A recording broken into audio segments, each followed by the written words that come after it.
Apa hukumnya jika seorang sudah bercerai masih berdua-duaan dalam kamar?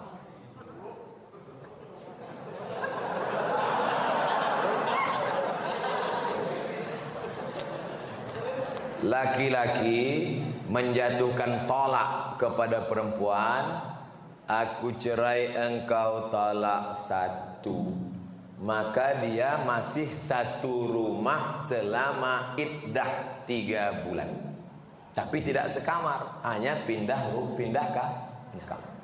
Ku talak engkau talak satu, kau pergi kamar sana, aku kamar sini. Pas malam tuh hujan, tinggal ketuk aja, I back to you my dear. Tapi ingat, sudah terhitung talak satu. Yang tak boleh balik itu talak 3. Talak 3 bisa jatuh dalam satu majelis dengan cara 2. Pertama, ku talak engkau, ku talak engkau, ku talak engkau, jatuh 3. Macam iklan. Atau saking marahnya, ku talak kau 100, jatuh 3. Makanya laki-laki sebelum kalian nikah, kursus dulu fikih. Jangan cukup nasihat Pak Kua 30 menit sambil tanda tangan ngasih pas foto. Tak cukup, tak ngerti masalah fikih. Nah, ini dia sudah talak, tapi tak disebutnya, entah masih ada iddah, entah tak ada iddah. Kalau masih ada iddah, berdua-dua dia, berarti itu sudah rujuk. Kalau berdua-dua kalian di kamar tuh, itulah rujuk itu. Rujuk kalian? Anda cuma berdua aja. Rujuklah tuh. Kalau sudah habis iddah 3 bulan, dijatuhkannya talak 1 Agustus, September, Oktober, 1 November, berdua-dua dia dalam, tak bisa lagi, tak bisa rujuk. Rujuknya mesti akad macam nikah dulu. Rukunnya 5, mempelai laki-laki, wali, saksi 2 orang, ada mahar, ada ijab dan qabul. Kata si wali, ku nikahkan engkau dengan anakku dengan mahar sebentuk cincin emas tunai. Sah. Itu namanya pengantin baru stok lama. Apa hukumnya kami menengok mereka berdua? Kenapa kalian tengok?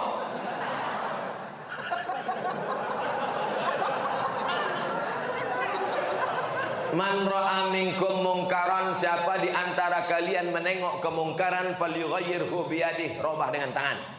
Kenapa kalian? Ini kalian udah rujuk apa tidak nih? Pakai tangan. Macam-macam kutu peleng mati kau nanti. Fa illam yastati, kalau tak sanggup dengan tangan, fa bilisani, dengan lidah. Kalian kenapa berdua-dua nih? Ada iddah atau rujuk atau cemana kalian nih? Kami udah rujuk, Pak. Kenapa tak ngasih tahu? Segan kami, Pak. Tak sanggup dengan lidah, fabi qalbi. Rupanya dia preman, bertatu, anting-antingnya aja sebesar lubang hidung. Tak berani dengan tangan, tak berani dengan lidah. Diam aja lah, macam orang pau.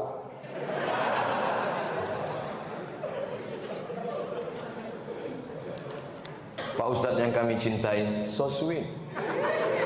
Saya punya teman seorang peruqyah. Peruqyah itu artinya ustadz yang bisa ruqyah. Jangan ke dukun. Kalau ini diganggu jin, diganggu setan, jangan ke dukun, tapi pergi ke ustadz ruqyah. Kalau untuk Medan Sumatera Utara namanya Ustadz Musdar Bustaman LC, penulis buku ensiklopedia ruqyah. Cari di internet, Musdar Bustaman LC. Kakak kelas saya waktu di Mesir dulu, jenggotnya segini. Belum dibacanya ayat kursi, baru nengok jenggotnya, sehat orang.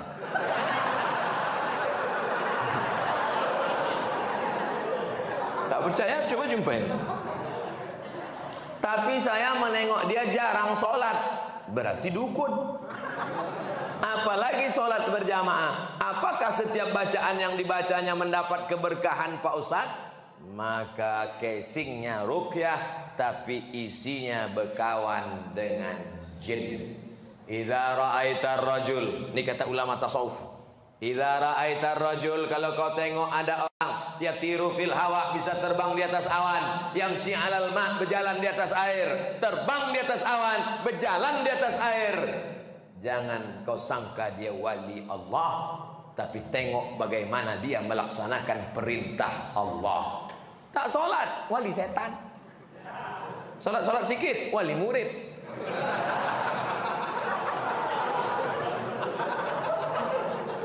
Jangan terpukau karena aneh-anehnya.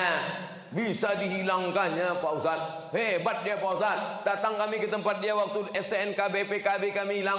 Di mana hilangnya? Di kamar. Dipukulnya sekali lantai, ketepak muncul. Siapa yang bawa? Jin. Dia berkawan dengan jin. Oleh sebab itu maka tengoklah istiqomahnya dalam ibadah. Itu standar dalam Islam. Kalau suami menyuruh menandatangani surat, isinya kita tak lagi suami istri, tapi dibuat surat itu yang tahu hanya mereka berdua saja. Apakah itu sah Pak Ustaz? Sah. Sah jatuh talak. Talak apa namanya? Talak pakai tulisan. Tapi katanya mesti pakai saksi Pak Ustaz. Enggak, menjatuhkan talak tak mesti pakai saksi. Ini termasuk talak yang jatuh pakai tulisan.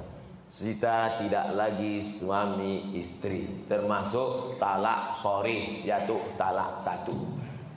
Bagaimana talak bisa jatuh? Dua. Yang pertama sorry, kucerai engkau talak satu, atau ditulisnya. Yang kedua pakai kiasan, pulanglah engkau ke rumah orang tua.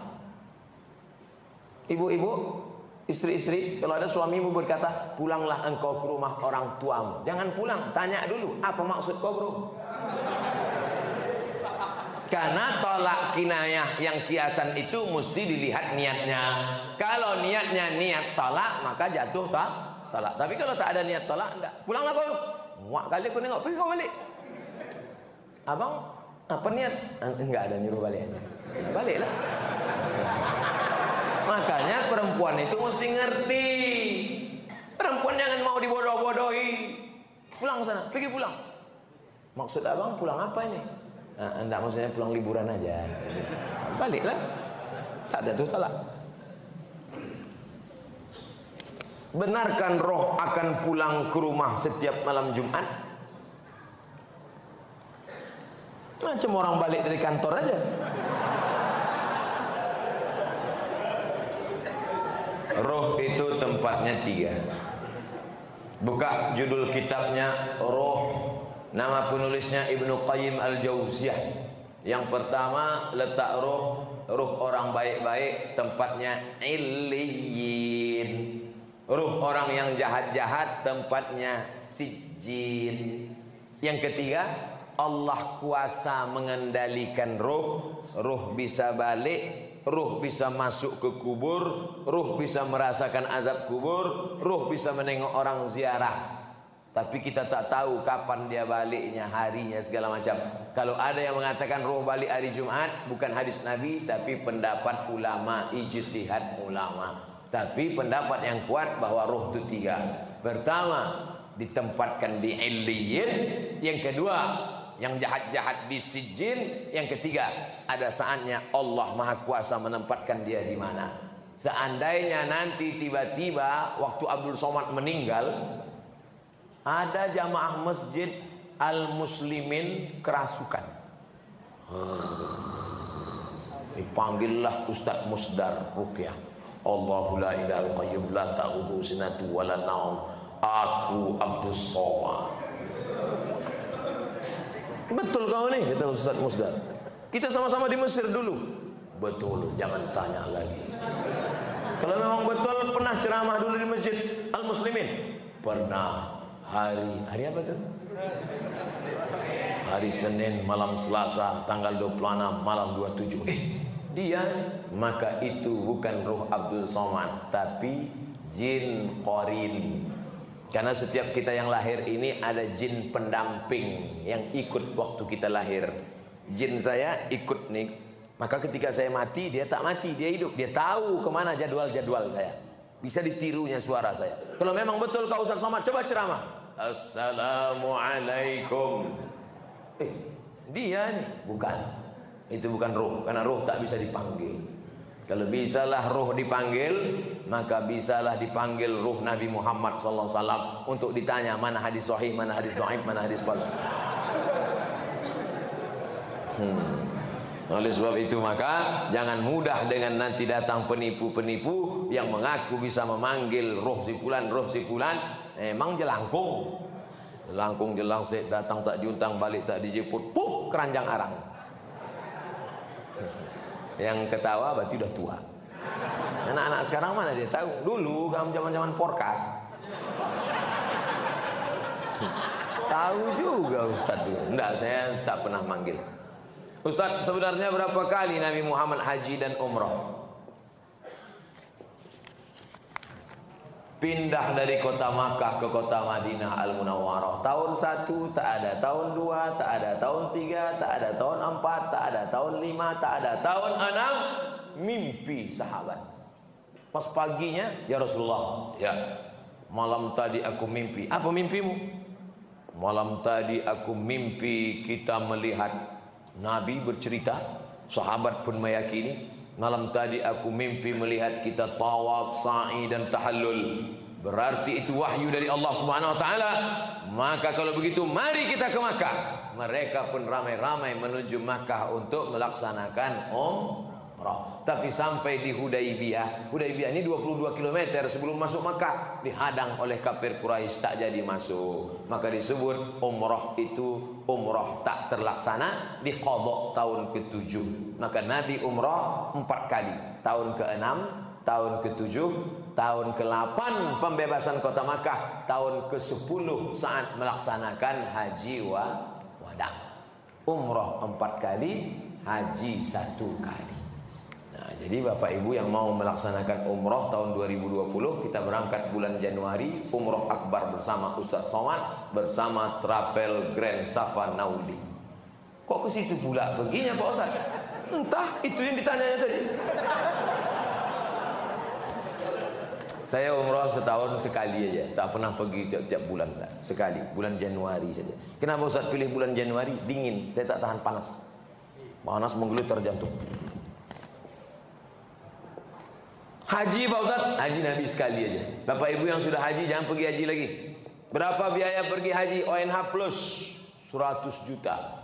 Bagus buatkan kelas untuk anak yatim. Assalamualaikum. Waalaikumsalam. Ini kenapa anak yatim banyak betul di panti ini? Tak ada kelas Pak Haji. Berapa biaya buat kelas 1? 100 juta. Buatkan. Duitnya Pak Haji, nanti kita cari. Kasihlah duit itu. Satu kelas 100 juta. Itulah yang akan menolong di hadapan Allah SWT. Bolak balik pergi ke Makkah, haji tiap-tiap tahun. Ini tolong anak fakir miskin, celananya koyak, tak bisa membayar uang sekolah. Maka haji sekali saja, sisanya gunakan untuk menolong orang-orang susah. Setuju? Tak setuju pun tak apa-apa. Tapi tengok aja lah. Ustaz, kenapa bulan Islam itu diawali dengan bulan Muharram? Padahal Nabi kan hijrahnya di bulan Safar. Wah, menjebak ini ah. Nabi hijrah dulu kan bulan Safar Pak Ustaz. Ya. Kenapa tiba-tiba kalendernya dimulai bulan Muharram? Berkualitas pertanyaan jamaah Masjid Al-Muslimin. Hebat. Allahu Akbar. Bermusyawarahlah sahabat Nabi. Abu Bakar sudah meninggal dunia, khalifahnya waktu itu Umar, Utsman, Ali, musyawarah. Kapan kita tetapkan bulan satunya? Jamaah pulang dari haji Zulhijjah. Pulang dari haji Zulhijjah, memulai hidup baru setelah Zulhijjah bulan Muharram. Setelah pulang Zulhijjah, cukur rambut, tumbuh rambut baru, semangat baru, start bulan baru Muharram. Maka itulah berdasarkan ijma'. Tak ada dalam Quran, tak ada ayat Quran, ya ayyuhalladzina amanu, mulai bulan Muharram, tak ada. Hadis Nabi pun tak ada. Karena penetapan bulan Muharram ini berdasarkan ijma' sahabat Nabi sallallahu alaihi wasallam radhiyallahu anhum ajma'in. Karena selesai pulang haji itu 3 bulan. Berangkat bulan Syawal, di Makkah bulan Zulqa'dah, masuk Zulhijjah, habis wukuf di padang Arafah, mabit di Muzdalifah, Mina 3 hari, habis itu pulang ke kampung halaman, start bulan pertama Muharram. maka ditetapkanlah penetapan awal kalender Islam 1 Muharram pada masa pemerintahan Umar bin Khattab. Wallahu a'lam bishawab. Apakah berdosa bila saya meminta rujuk lagi pada suami sementara suami sudah menikah lagi? Padahal saya dipoligami pun ikhlas. Saya ulang dari bala. Apakah berdosa bila saya meminta rujuk lagi? Rupanya bapak ini diceraikannya istrinya. Setelah cerai, nikah dia dengan perempuan. Setelah itu datang bini pertama minta rujuk balik. Dan dia mau dipoligami. Dulu di status dia bini pertama, sekarang dia jadi bini kedua. Saya dipoligami pun ikhlas. Tak ada masalah kalau gitu. Di mana letak masalahnya? Istri dia tak mau. Oh, macam sinetron kurasa.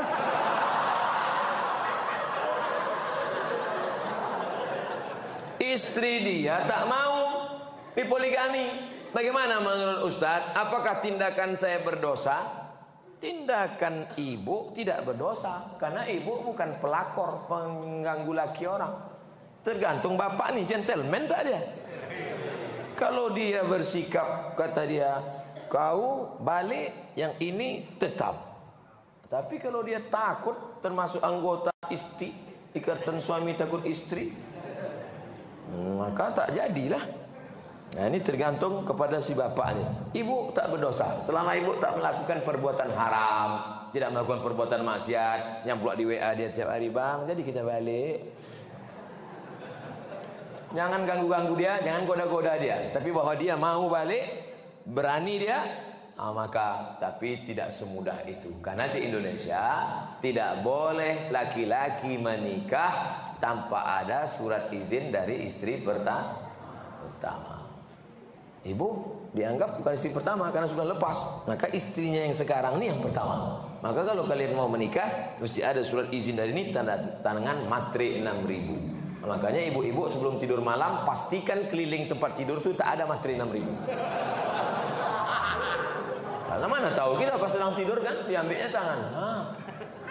Selesai, pas tengok jadi.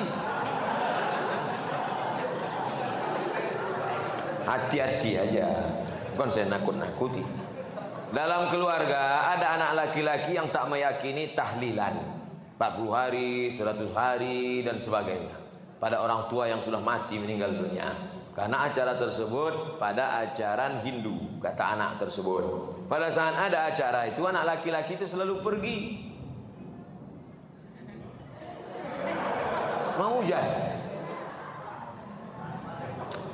Pergi dia cari kegiatan lain, ditinggalkannya maknya di rumah sehingga membuat maknya menangis sedih. Pertanyaan, bagaimana hukum anak tersebut membuat orang tuanya menangis dan bersedih?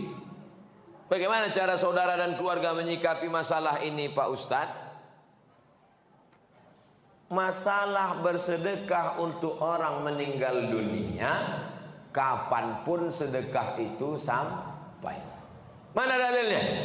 Saat sayang betul dengan emaknya, ditanyanya Nabi, ya Rasulullah, ya ummi matat, emakku mati, apa atasaddaqu anha, kalau aku bersedekah sampai tak pahalanya untuk almarhumah emakku?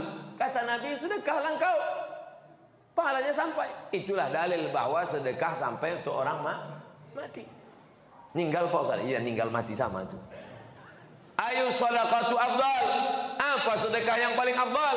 Kata Nabi, sedekah yang paling afdal saqyul ma, memberi air minum. Kalau air minum sampai, apalagi asam pedas baung. Kalau air minum sampai, apalagi bubur kacang hijau. Maka sedekah itu mau berapa hari pun sampai. Yang paling bagus sedekah itu tak usah tengok harinya, full terus sedekah tiap-tiap hari. Kalau perlu tiap malam, tiap pagi undang anak yatim, kasih makan. Assalamualaikum Pak Panti Asuhan. Ya, saya sedih betul mak saya meninggal. Saya mau bersedekah ke sini. Berapa hari? Selama setahun saya sedekah. Semuanya Pak? Enggak, 2 orang aja. Berapa anak yatim di sini? Ada anak yatim Pak, 1 bulannya berapa biaya dia? 1 bulannya 1 juta Pak. Ini saya kasih 12 juta untuk setahun. Bagus, the best, mantap. Uang sekolahnya sekalian. Adapun ditetapkannya 40, 100, maka tidak ada larangan. Boleh dia laksanakan. Mau 99, mau 100, mau 200. Kenapa? Karena di dalamnya ada unsur bersedekah membagi. Tapi kalau dia buat keyakinan, siapa yang lewat dari 100 maka tak ada pahalanya. Siapa yang ngasih pas hari 100 maka dijauhkan dari azab neraka 100 km. Nah, itu tak ada dalilnya. Tapi kalau dia tak ada berdalil, hanya membuat berbagi begitu saja.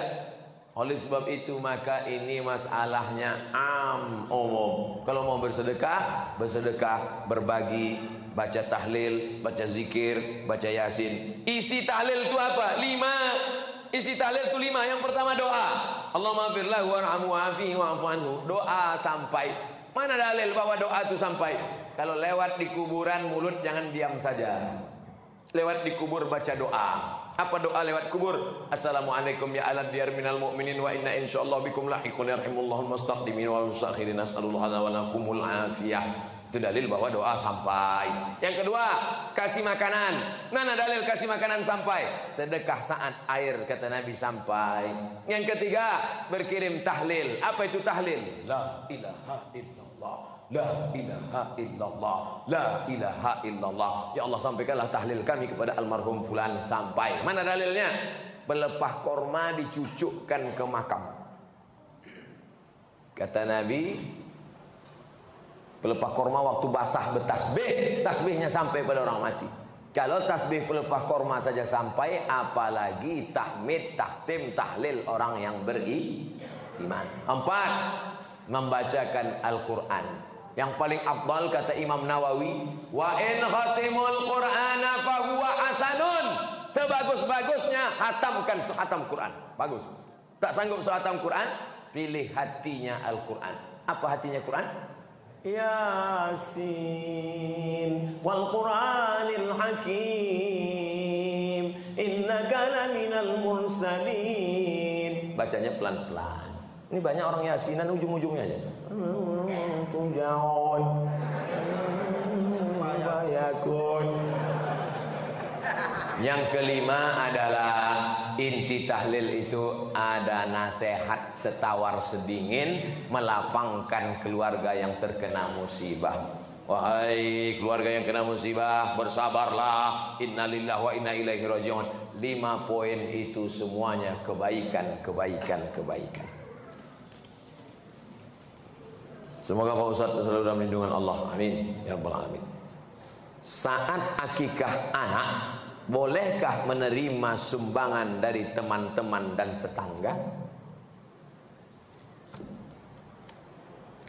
Kullu mauludin rahinatun biaqiqatihi.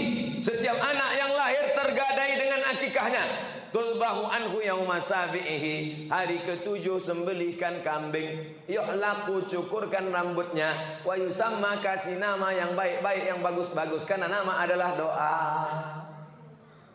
Artinya kita bersedekah syukur karena sudah punya anak. Orang susah punya anak sampai bayi tabung ke Singapura 100 juta paling murah. Itu pun tabung-tabung second 9 kilo.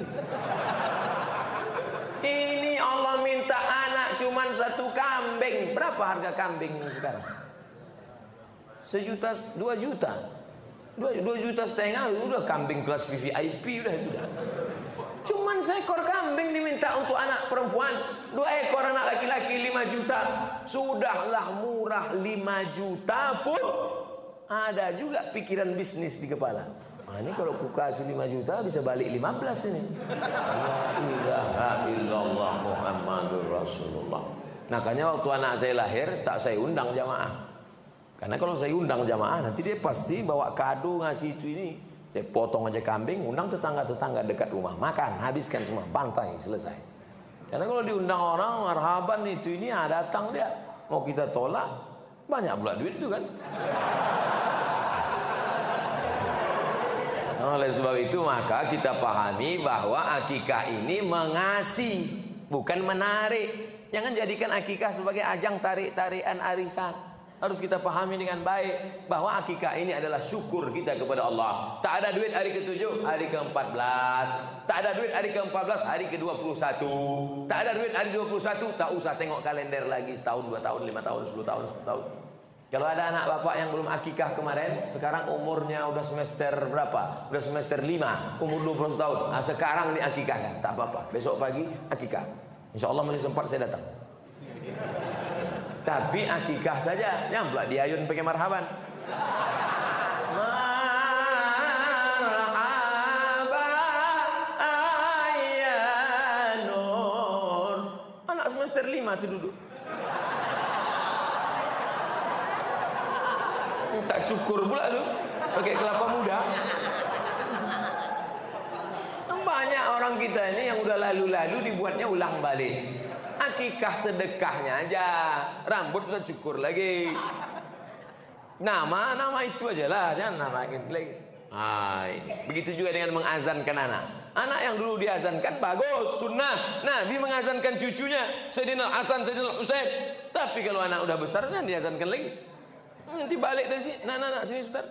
Allahu Akbar, Allah. Apanya ya nih gitu.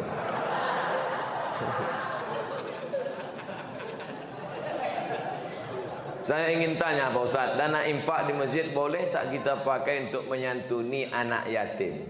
Dana infak masjid diserahkan untuk santunan anak yatim. Dibuat di situ infak masjid. Orang yang memberi infak ke masjid itu niatnya adalah untuk operasional masjid.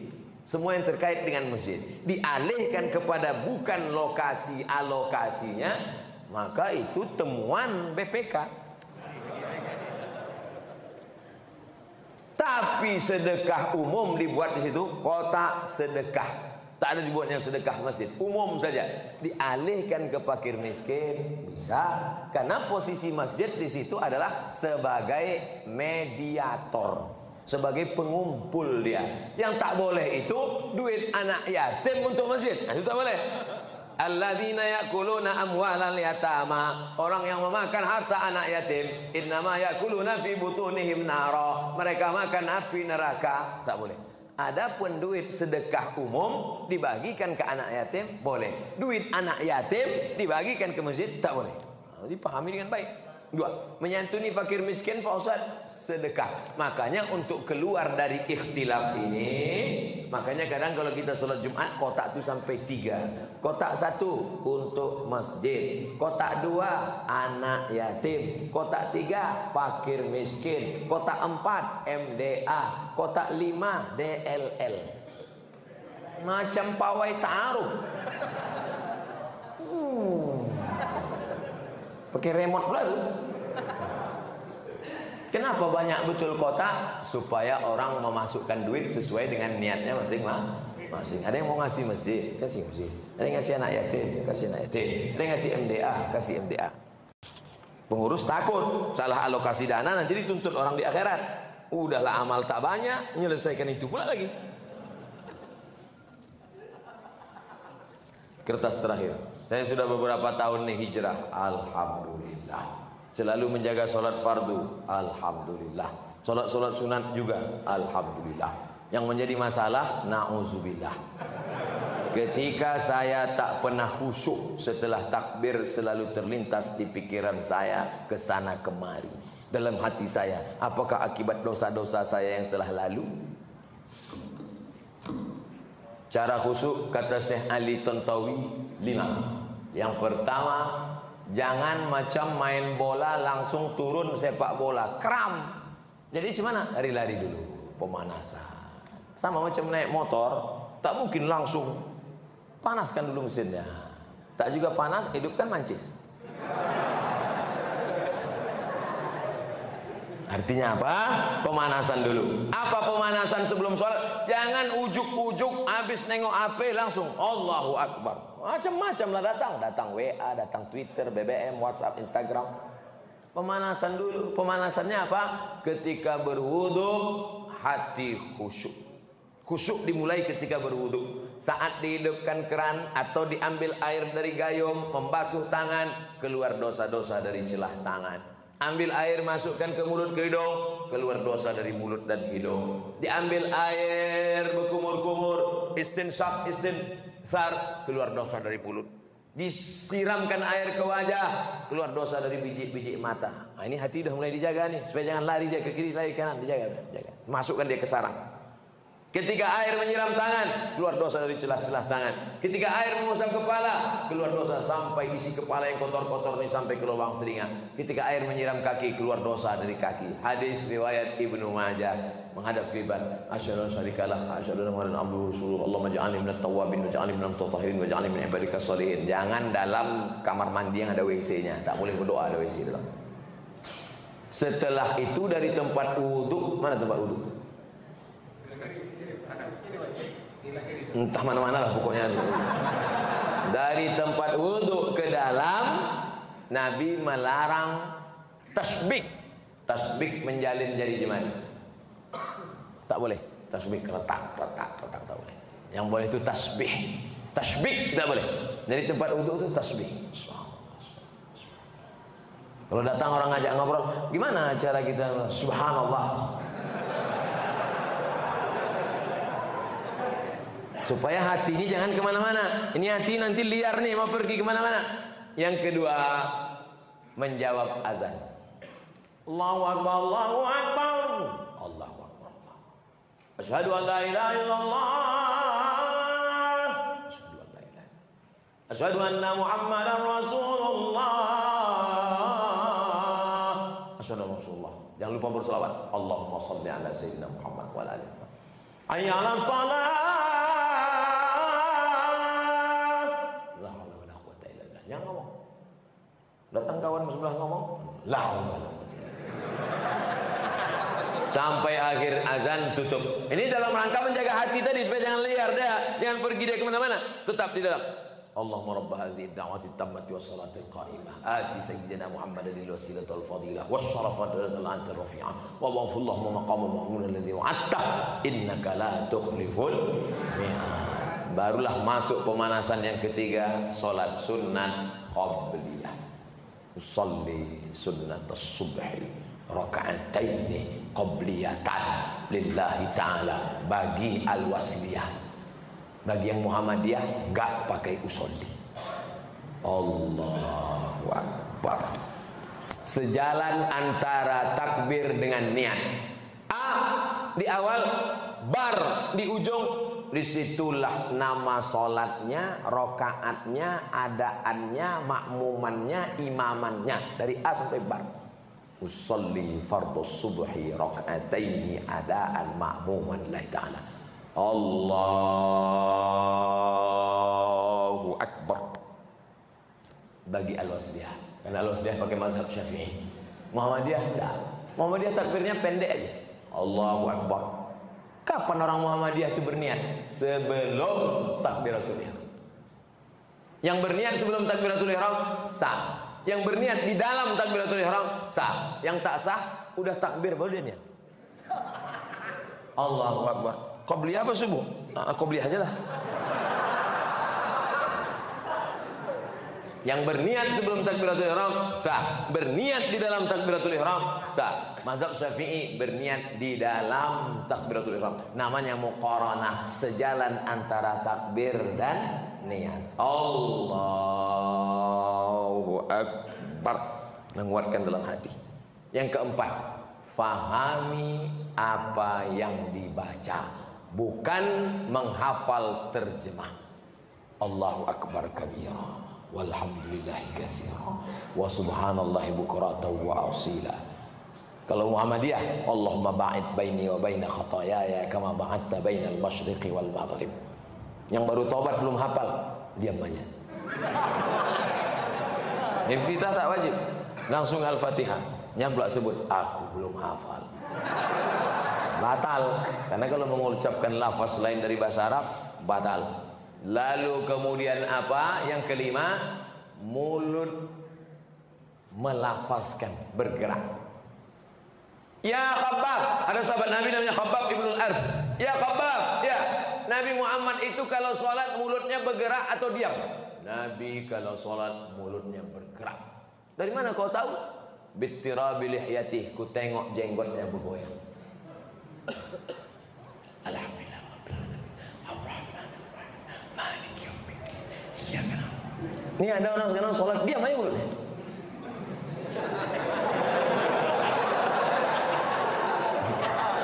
Diam, nengok awan pula, nampaknya pula Garuda sama aku.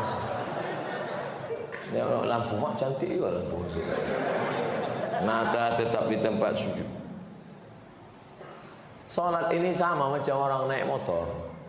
Kadang-kadang agak-agak lari dia ke pinggir, naikkan ke tengah balik. Kadang-kadang agak naik-naik ke trotoar sedikit, luruskan balik. Begitu juga yang salat ini.